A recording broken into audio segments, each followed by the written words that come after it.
Poto, Kinshasa, Angola, partout Bolandaka, Congo News 26, Mbote, Bolandi biso na soir, Topesi bino bonsoir, Bolandi biso pendant la journée, bino na poto Botu Kayu Bozongi, bon début de la journée na bino partout pour faire sa confiance na biso. Selon la Kisasa partout dans la République démocratique du Congo, vous voyez bien que l'élection na Séné ou tiko le Katambo Mwamba, Acheba tu le Kwebo Kao et le nom Mbote. Mbote ndeko Emani, Mbote na yo, on peut se embargo. Vraiment veut dire que on a sali na éviter. Makambo e comme la ka ngai oyo site na ngai info 26 oyo ngape na chaki mécanicien mais au PC nga embargo yo mo yebisa bongo za ka invité à liboso na za ka invité à liboso bana poto ba Emani Chimbumbu PC nga embargo et là on a sali à éviter ata moi si avobo ya ba yebisa ka quand même mabe à sali mais merci pour l'invitation. Je reste entièrement à ta disposition. Na respect, na considération, tous les gens qui ont internautes na biso, au bazon na biso partout, pour tout le monde en Europe, si na Kenya, na Maroc, na Algérie, na Afrique du Sud, na Ghana, si na Rwanda, bazon la biso, na Zikou, na parlé dans l'Océanie. Donc merci pour l'invitation. Je suis très flatté. Voilà, on est noir sur l'Ambangu, la Mouka, élection, tout ça, mais est-ce que changement à poste en président Sikakoti, est-ce que vraiment Nengezo Kendelele, pas Jean-Pierre Bemba, fait pas gendo kutano, jet eu problème, atindina nous F Bazaïba.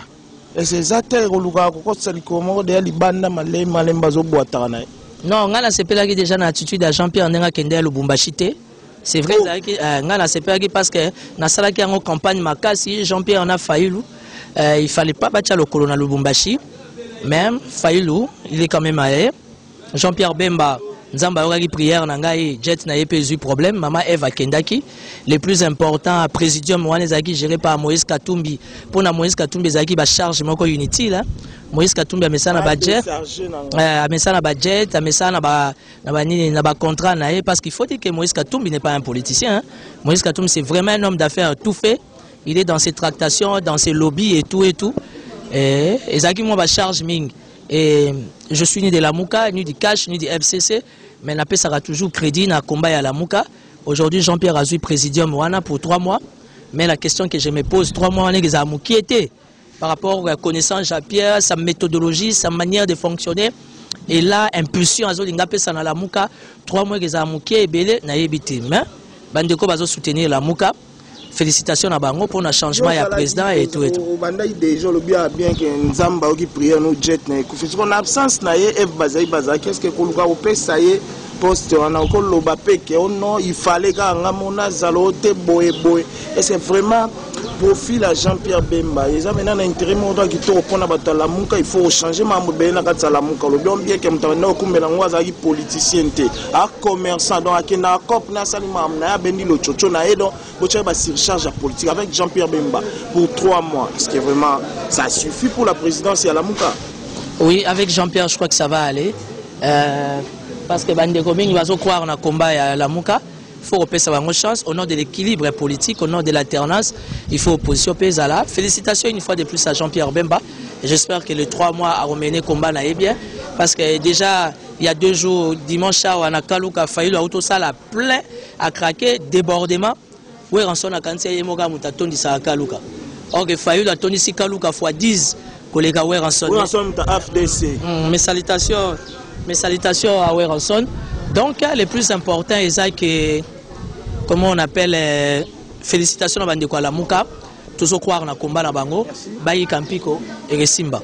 Voilà, Ndeko le noir, la Mouka aussi, c'est maintenant on a sur la point, oyo to bimi to continue à point, pour te pesa batu matière, et après kola baye bito, yeba mamto sala bato baye bate fo baluka baye kola nano. Donc, tout sur la nano, élection na Sénat. Est-ce que vraiment les gens qui choisissent Malam, il y a sénateur Bat, Yozala, contre volonté, il y a plateforme, il y a famille politique, FCC et Salaki, il y a Rocha Bat, il y a Rocha Tambo Mwamba Poa, et puis il y a le bec qui va céder, va sundo lié. Non, je vais te dire une chose, je ne suis pas d'accord avec Bahati, je ne suis pas non plus contre Bahati. Pourquoi je ne suis pas d'accord avec Bahati? Politique est un monde de loyauté. Bazali une autorité morale à Bango Kabila. Kabila les a taillés sur mesure. Tous ces mondes-là, les matata pogno et consorts. Kabila taillé à Bango sur mesure. Bahati a commis les lots. koboya ko respecter mot d'ordre en politique. D'ailleurs, écoutez pas arabe ou mon koufi, hein. Et pas arabe, ce que boy ko respecter mot d'ordre. Est-ce que déjà faire fin carrière t'es déjà et pas gendo lukada dans ma baie et pas bazongo non dans le monde FCC et je suis toujours kabiliste et ça flatte. Non. Ce qui tue la politique congolaise, c'est qu'on n'a que des ventriotes. On n'a que des hommes politiques, on n'a pas des hommes d'État. Moi, j'ai encouragé Bahati Lukwebo parce qu'on a compris qu'au sein du FCC, ils ont un parole à l'évangile. Bamsou Bakolo, bah oui, Bamsou Bakolo, bah non. D'ailleurs, c'est ce qui définit la démocratie. Bahati Lukwebo a fait preuve d'un courage vraiment énorme. Donc, félicitations à Yé. Même s'il n'a pas respecté les mots d'ordre, on a compris qu'au sein du FCC, il y a un ça ne va pas. Les lots Bahati Alaximno Kabotama Mobali. À Koli Mobali, à Rokufa Mobali, et c'est ça un homme. Parce que la politique est un monde à guerre d'esprit. Félicitations à Bahati Lukwebo et Ayeba. Il est sorti du FCC ou bien il est du FCC. Parce que Logoya Salagi, s'il doit rester encore au FCC, à retourner en Ngouloua, mais s'il va être en dehors du FCC, aujourd'hui il y a un poids. Tout ce monde va voter qui est. Il peut constituer aussi sa force. Il exige 4 ministères. Mais pourquoi pas, nous sommes en démocratie. Pourquoi pas, nous sommes en démocratie. Félicitations à Bahati, politique et Zabitumba. Mais nga elo que salinga l'engine élection wana, c'est que Sami Badi Banga beti Bochabe Botou. Sami Badi Banga a beti Bochabe Botou. On dit aux fiers na poste wana. Être fier. On dit aux gens que vous avez été candidat sénateur. Élu avec 2 voix. Nazan a voix moi comme sénateur. Mais entre Bochab et Sami Badi Banga sans rancune, ils sont tous des Kassaïens, mais je pense Sami Badi Banga, ça sera un meilleur choix. Est-ce que les élections, tout le monde qui dans l'Assemblée nationale, est revenu sur le Sénat, président, c'est qu'il y a FCC, côté cash, côté zone. De toute manière, il ne faut même pas s'étonner, parce qu'aujourd'hui, quand on parle de la politique congolaise, à part au sein de l'opposition, on parle de la Mouka, mais aujourd'hui, c'est le FCC cash. Et puis, FCC cash, ce n'est pas 3 personnes, c'est 2 personnes. C'est Kabila et les chefs de l'État Fachi. Ça veut dire que Kabila a préféré que Tambwe Mwamba, au nom de la majorité parlementaire, à la gestion et à la présidence, malgré tous les problèmes que Tambwe Mwamba a au niveau de l'extérieur.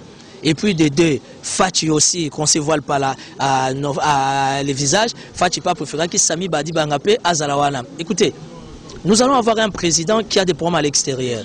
On ne peut pas avoir encore un deuxième vice-président qui a des problèmes à l'extérieur. Parce que dans le cadre des attributions et à fonctionnement, il y a premier vice-président. Il a la gestion de la diplomatie, il a la gestion de la Cour constitutionnelle, il a la gestion de l'Assemblée nationale, il a la gestion des assemblées provinciaux. Or, Bochab, du point de vue diplomatique, il a des problèmes. Bochab, du point de vue politique, Bochab a solo la bien. Sami Badi Banga, il n'est pas parfait, il a ses erreurs comme tout le monde, mais je me dis dans mon attendement, rien à voir parce que je travaillais avec lui, parce que Sami Badi Banga m'a aidé à travailler à la primature, et quand j'ai travaillé à la primature, j'ai appris beaucoup de choses. Et je ne pouvais que soutenir, accompagner l'élection de Sami Badi Banga à la vice-présidence Yanini Yassena. Sami, bon, écoutez, la question... Il était d'accord, il fait ça. Badi Banga place soit donc il botte à nos ça par rapport à de Bochaba qui botte à Siliki. Non, mais attends, Siliki. Bochaba fait son temps. Partout où Bochaba est passé, il a laissé des problèmes. Hein. Partout où Bochaba est passé, il a laissé des problèmes. Badi Banga n'est pas parfait, mais je pense que Badi Banga est Tambwe Mwamba. Ils vont bien se comprendre parce que se comprenaient déjà bien. Tant Badi Bangazagi, Premier ministre, les intercelles entre hommes et femmes, vous comprenez ça, Badi Banga n'est pas conflictuel. Badi Banga, c'est plus qu'un pacificateur. Badi Banga, c'est un modéré. Badi Banga, c'est quelqu'un qui encaisse trop. Je ne suis pas son porte-parole, mais je le côtoie comme ça parce qu'on a des meilleures relations. Et je me dis que Badi Banga, comme premier vice-président au Sénat, félicitations, c'est un bon coup de gueule. Il a réussi son coup. Félicitations, c'est la politique. Politique est un monde d'amibali. Politique est un monde que je vais appeler le chef de l'État, je vais appeler X, je vais appeler Y. Politique est un monde d'Abibotou. Secrétaire permanent plutôt, au niveau il y a PPRD, il y a Emmanuel Ramazan et Chadar. Non, mais c'est quoi le C'est quoi le poids politique Emmanuel du tout. C'est quoi le poids politique de Bochab? On n'est pas en 2010. Non, on n'est pas en 2010. Hein? Monsieur le journaliste. Monsieur le journaliste. Monsieur le journaliste. Il y a une université, il y a un diplôme belé. Tu sais, élu sénateur. Tu sais, je crois à la science. Confiance au enveloppe. Il y a posé question. La ligne appelle la saisie. La ligne appelle. Est-ce que pour moi ils ont des conflits? Ils ont conflit. Vous êtes d'accord? Oui, moi je suis un garçon à problème. Quand tu vis avec une personne, on peut se confiance. On nomme directeur ya cabinet na. Demain, ozo ya mbaete. Bon, on sera Bunginzela. C'est ce qui se passe tout sur l'omba entre les chefs de l'État. Moi, na Bunginzela. Abosani Toli ya papa. Toli ya papa est un passage obligé. Je soutiens la logique du chef de l'État, Félix Antoine Tshisekedi. Paix à son âme. Paix à son âme, Al Pacino. Moi, na Bunginzela. Abosani Toli ya papa. Oh, Toli ya papa est un passage obligé. Je n'ai rien contre Vital Kamerhe, je le respecte beaucoup. Tu as posé dans ma cantine. Au moins, l'avantage de tous les manipulés. Le chef de l'État est aussi maintenant dit même couloir, même bâtiment. Parce que Kamerhe ne joue pas frangé. Kamerhe ne joue pas frangé.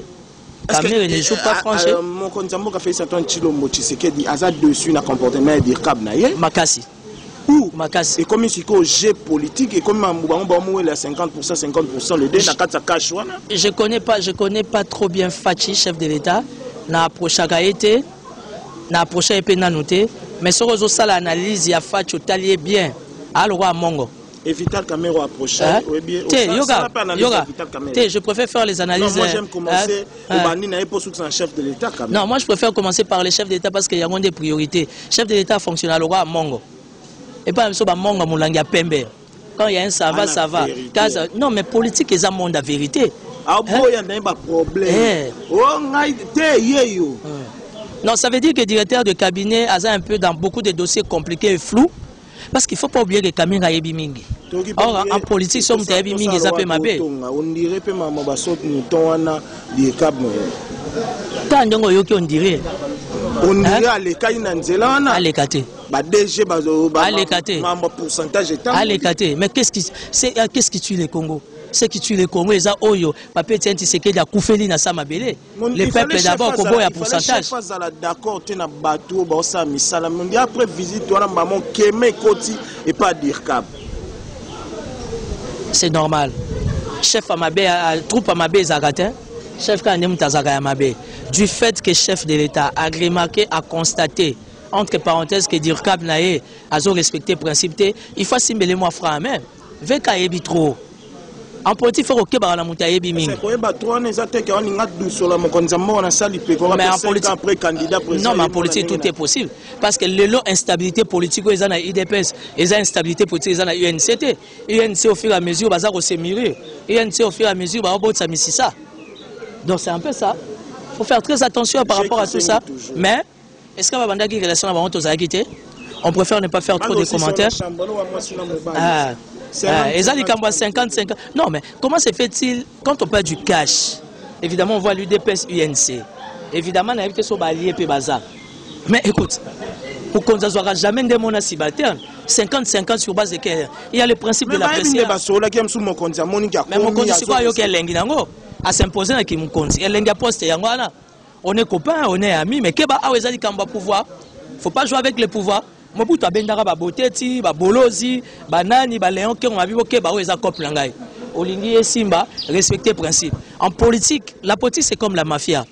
Quand tu sais pas respecter les principes, on doit te mettre hors état de nuire. Ngakutu na CP na attitude ya chef de l'État Fachi kwa kangeleka kanda. Oyeke biloko n'est pas mukamate pas Kabila. Soka ziona kasa conflit bongo mais boswana kingakati ya koto yo kaja ba lion koto kaja ba léopard bino mi balé bo solo la na évision soit dégâts stress. Voilà, dossier à suivre 50-50. Mambo 50-50. Akabolaka 50-50 dans mon quantité. Mais Mayokana qui bongo. Le principe de la préséance, ça veut dire mon konzi azwaka jamais derrière mon subalterne. Ça veut dire IDPS, même si la classe dirigeante de l'IDPS est faible, mais aujourd'hui c'est l'IDPS qui dirige. Dans le cadre de partage équitable équilibré, na compte il y a cash, ceux qui basent à 23. IDPS fois 13 ou bien 14 pour bangonde ba kolokop. Caméra zo diembela na simako. Yo question na ngozalo wa to tonga la coin. Obi siko mokonza kangiso ennemi. Bolo balantena mokonzi. Siko okyo luka mutu moko boye mokonzi atindaga sa misala ilunga ilunkamba. Est-ce que visite toi n'a pas ennemi au chef de l'État kangiseli VK? Est-ce qu'ils ont nécessité qu'à depuis banoma ilunga ilunkamba comme premier ministre oyo kuna na banine musala te ti lelo vie Tshibala no mutazo sala nanu donc aozela ba makambo ebele ilunga mais siko il y a une consultation pour la composition gouvernement. Nalingi na profiter de poser une question à Sylvestre Ilokamba. Dans un pays organisé et dans un pays organisé et respectable, le seul ou encore le seul premier ministre Namboko pardon, est Sylvestre. Yebisa vient à Tshibala. S'il n'a rien à faire, à quoi qu'il n'a fiki, n'est-ce pas, c'est à mon nez. À quoi qu'il bête à tour, n'a fiki. Moi, j'ai grandi à Lemba. Nga la colline à Kili, Jana Lumene. Nga la nanu. Kasite, to sungabatu. Oyowana Tshibala zo sala, on appelle ça en français l'anarchie. Tshibala, s'il n'a rien à faire, il peut rester à la maison. Ou bien à Québec à tour. La fiki, kuna po fiki, peut zo pelou synthétique. Fiki ne zo lukape bagé. Il faut moi mais sans épargne ma kermesse c'est lui qui. Qu'est-ce dit la constitution? Gouverneur a vu la PC autorisation passer ma kermesse partout. Qu'est-ce dit la constitution? Le premier ministre au hasard nommé pour entrer dans la fonction officielle, il faut sa présentation à programme. Mais ici nous sommes devant un cas de force majeure. Dont la constitutionnalité les autres dépendent de la priorité de la politique. Aujourd'hui, c'est la politique qui prime, qui domine. Ça veut dire que le seul unique premier ministre, c'est Sylvestre Ilokamba. Voilà. Tshibala, s'il n'a rien à faire, il peut appeler son jeune frère Gentini Ngobila, comme une association des gens qui n'ont rien à faire, ils peuvent aller continuer au fond avec Hermès pour congé dans un mois. Tu m'as posé la question sur Gentini Ngobila. Est-ce que moi, là, homme politique que je suis, homme d'État, un homme posé, je peux parler de Gentini Ngobila? Gentini Ngobila ne sait pas ce qu'il veut. Monsieur les journalistes, les gouverneurs de la ville de Kinshasa, élus, selon toi, prends ça comme tu veux. Quel est le répondant? Résultat des années. Kinshasa est tondi plein à Hermès. Opération déjà bandaki. Non, mais papa. Mais le ministre provincial Tengeli, Tozoma Mambo Salate, Mwanda Sala Kitambo, Tessoua Banzango partout. Baba Remo Kama, de commis Benoît na terrasse, Benoît Tissikos de la 10 au Kebo, mais le lot à Malilita. Bon, il y a des photos, mais la photo à Rabat. Bakou Zoupezat. Toi, Banakin, il y a des gens qui sont dans la politique. Mais on comprend des coups, tout est formé. Kinshasa va tellement de problèmes, on va me la rappeler, c'est Kimia. Mais seulement je suis contre Tengelito qui est mon ami. Ça veut dire que tant qu'on va barrer à 18h, à 23h, excusez-moi. Le marché de l'emploi est maigre, est faible. Au lieu que la tombe à papa le 1er août, je n'ai pas vu Gentini Ngobila. Cimetière à Gomela, 8h, on a retrouvé tombe à 13h. Le cimetière est géré par qui? Par Gentini Ngobila. C'est quoi le travail de Gentini Ngobila? Gentini Ngobila a autant de 6 jeeps. Jeep Moïse a valeur à $160 000. Non, Kimbuta a combien de jeeps? Yokana enchaîné. Non. Il est le gouverneur de la ville. Azana Gouana na sens wana. Yopel le mito kotambola na ngomba balobake ba mbongo oyo nengo lobaka na TV balobaka batine la mituka. Mais ni chawa ya gouverneur à ville les autres dérangés non les autres dérangés pas si ba bourgmestre ba mitu kakara pa ba kutu eza danger te mais ba komi ko effacer papa les autres dérangés ngai pourquoi parce que notre tête de vie ba un paiement les autres dérangés ngai pourquoi parce que opération Kini Bopeto si ba bourgmestre sur $10,000 la plus petite commune de Kinshasa je sais pas moi c'est Lingwala on va comparer Lingwala na Selemba qui a 18 quartiers on va comparer Lingwala na Ngalema. La commune a gagné l'équipe de France dans mon année. Il y a eu un bourgmestre sur 24, au pied $10,000. Même si au tracé libellé, même si au tracé libellé pour nous justifier $10,000. Car cela ne tient. Bon, que peut ça jeep? D'ailleurs, dans un pays organisé, les vrais politiciens sont des bourgmestres. Parce que la vraie politique est pas des bourgmestres. Mais au lieu que les bourgmestres ont mis balai babali. Pour Azul, il y a 10 000. Ma B 0. Moi, si à l'objet, et tu as mis les balles à côté, tu as eu jeep, tu as mis les honoré. Si tu as payé $10,000, ce n'est pas justifiable. Parce que tout le monde est le côté. Tous les 4 coins, il y a Kinshasa, tout le monde est le côté. Je n'ai rien contre Gentini Ngobila. Je les respecte. Mais seulement, j'ai remarqué aux Gentini, aux Godin pour Indé mort. Non, il y a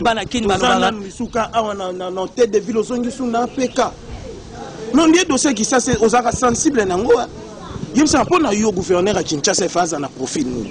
Non, pour Nangaï, sans commentaire, sans flatterie, même si Azaki Mwana Kimbuta, meilleur gouverneur est Magloire Kabemba. Parce que Magloire Kabemba avait une vision. Magloire Kabemba avait un message. Magloire Kabemba avait les profils qu'il fallait. J'ai dit ça. Ah, je n'ai rien contre Ngobila. Au Moninga, moi je suis un homme d'esprit. Zela. Mikata Saché Mogot. Voyage, c'est le vice-gouverneur. Tu vas répondre. Na titulaire, na adjoint. Bana kin balo baranine. Wana choix ya FCC. Mikata Saché. Choix ya FCC. Non, mais le choix du Je n'ai pas dit ça. Choix ya FCC choix ya FCC c'est malam. Élection Richard Mouyej, le grand Manitou. Richard Mouyej Manguez. Yokate, Richard Mouyej Manguez. Meilleur choix ya FCC. Jacques Kiaboula, na Okatanga. Il a mon âge. Choix Kitoko. Troisième choix, tu as Jean Bamani Saladitouri. Malgré que ça tire de tous les côtés. Mais tu sens la prise en charge du gouverneur Yaitouri. Hein? Nani Jean Bamani Saïdi. Oye pas à tout. À tout moi je me suis attaqué à sa gestion. Mais ngamo na autobeta tourne ma tête. Voilà. Dans la carte FCC, il n'y a pas que des démons. Vaut mieux encore un démon que tu connais qu'un ange que tu ne connais pas. Mais la carte FCC, j'ai trouvé aussi des valeurs et des qualités. Richard Mouyej Manguez. Mais laisse-moi te. Mais Yokate, autour de la plus au choix. Mais comprends déjà Tanguy choix Richard Mouyej Manguez. Mais yo supporte à été pour l'année. Les lois là évoluent. Les lois là est en marche. Les lois là parce qu'il a l'argent. Mais c'est parce qu'il a la bonne gouvernance à lui. Aujourd'hui, le loi là est comme une école. Les lois là est comme une hôpital. Loi là les lois gouverneurs y est moko. Te naza ko expliquer yo. Naza ko expliquer yo. Mais mission déjà. Donc je ne fais pas oh non ça les a flattés. Yo kan de remani. Nazo pe na sili siku tu teme obandi o remani invité ngai. Ngande invité. Ça c'est la non-assistance à personne à danger. Non. Ngapena si ça n'a posé la question là. Na pas fait exemple. Pourquoi comprendre mani ana molimo ya bata PPRD. Na peso na boy na ngaite na ndimi. Yo za molimo batani. Ah? Ngana molimo bato ba na mitema pona kolinga Congo. Yambo ole 50-50. Ah? Te Vital Kamerhe nde babundaka na mokonzi te. Si, mais 50-50 eza guerre à cash. Ngana na indépendant. Oyi nga sa indépendant. Na mutala mo. Mais babi yo besoin mo ya pouvoir en place. Et pas nani. Et pas nani. Non.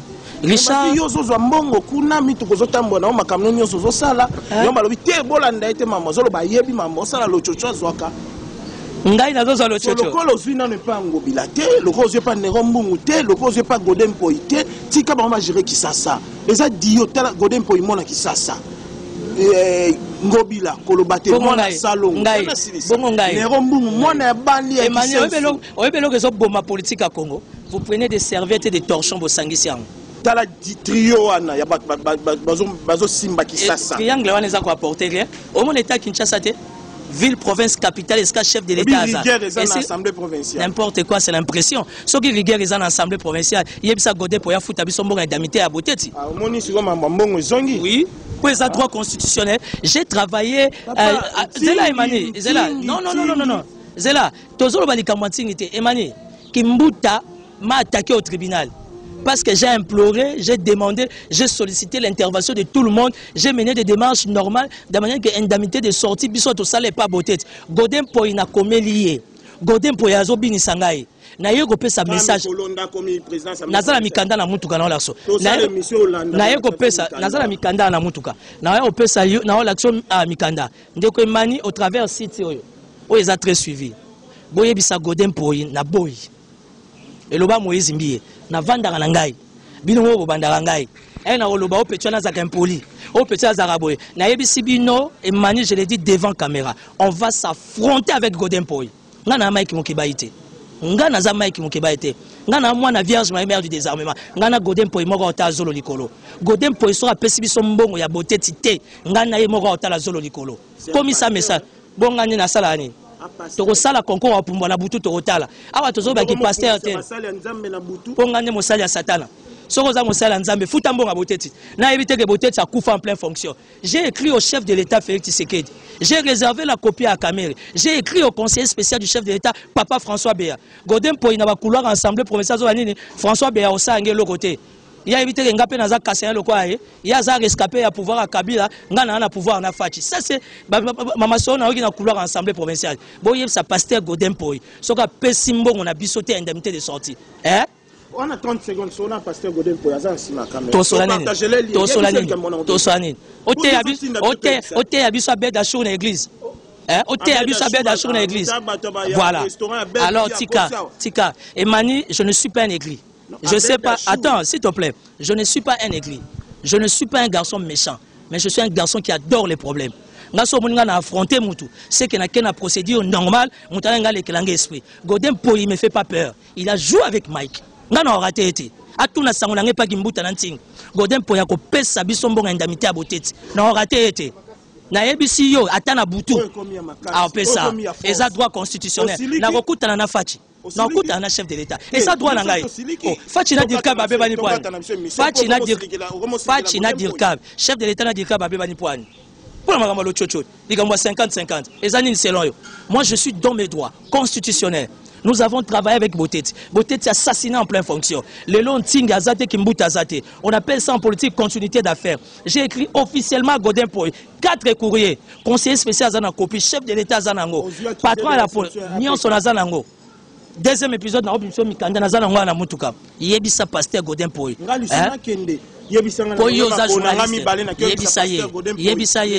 Yebisaye, je suis Timothée le Noir Efika. On va s'affronter. Ngalinga bongo. Pasteur Olé Loli Bumuna, c'est autant. Ngana Ola la pétolo likolo. Hein? Ngana mwana mamati. Ngana mwana mama Maria mère du désarmement. Na olia mutu. Hein? Tout na Francis Kalomba auto za makamne hein. Babunda na le no ate na olia mutu. Na olia mutu. Obundi kabitumba na balabala. Ya bitumba butu. To sa politique, politique ya monde intérêt. Na yebisi yo tout na Francis Kalomba na butu qui est Timothée le Noir. Na olia Godin Poy. Kalomba message. Tout kendo tunaye.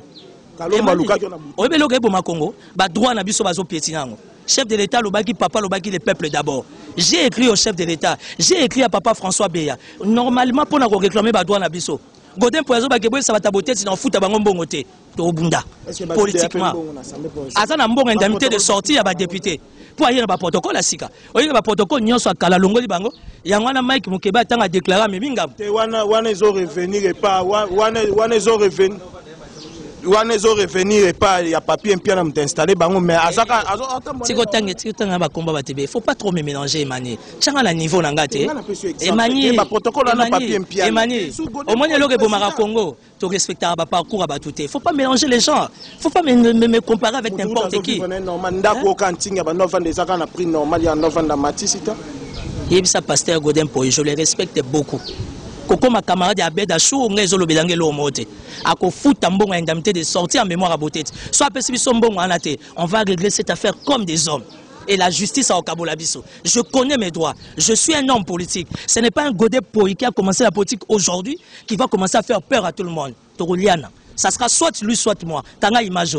Nakangi image. Biga tambola nina ba sodate. Yemoko. Moluki ba kambu. Moluki ba problème. Bangi ça.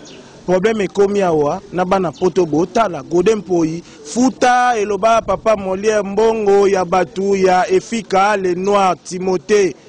Ya ndenge basalaki na Boteti oya kufaki en pleine fonction. Kimbuta zate tinga zate président Godin Poy futa lo chocho ya mona mobali ya batu. À suivre. Timothée le Noir. Kimia.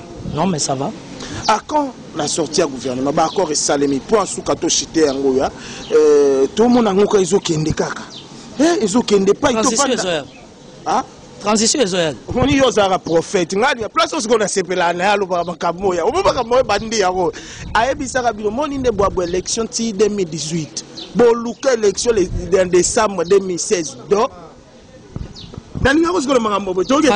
Transition Israël. Quel que soit le gouvernement Barobima 65, Ata Barobima 100, mais nous allons à une transition. Aujourd'hui, on ne sait pas parler de la RDC sans parler de la communauté internationale. Parce que la communauté internationale, ce n'est pas encore décidé. Mais le plus important, Bandekwa Cash, Bandekwa IDPS, base à la l'aise, parce que Facha Ozaga, chef de l'État, Kabila a besoin aux zongates. À se retrouver wana. On a des émissions, nomination peut Salemi, place Msuna Villa Kinshasa après Rita Bola zu DG quand même. To solango prochainement bana poto, bana Angola, bana invité ngai. Non, on invite une émission Nezoya. Na lobby boy, bana poto bola na biso bana partout. Prochainement to solana de Colinois, Maman Rita Bola au hasard projet Sika. Bazumengai.